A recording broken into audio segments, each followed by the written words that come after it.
Non è ancora arrivata una schiarita per i circa 200 lavoratori, una novantina a tempo indeterminato più un altro centinaio di stagionali, ma in organico da decenni, del prestigioso Hotel Bauer a San Marco a Venezia.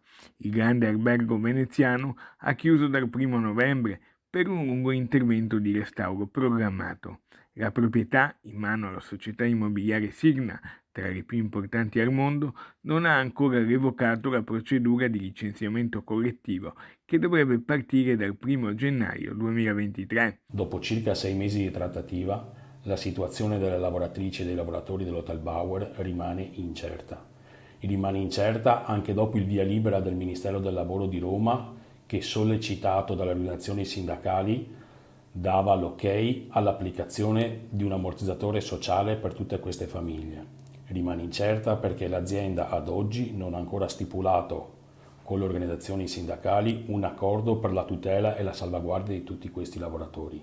Accordo che dovrà prevedere inevitabilmente la chiusura di licenziamento collettivo, che rimane ad oggi aperta. Martedì ci sarà un incontro in regione.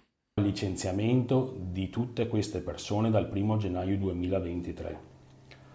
Anche per questo motivo abbiamo richiesto ed ottenuto un incontro con la Regione Veneto per tutelare tutte le lavoratrici e tutti i lavoratori che contemporaneamente effettueranno un presidio davanti alla Regione. I sindacati sono categorici. Non possono e non devono essere licenziate a causa di un restauro per lo più già programmato da diversi mesi.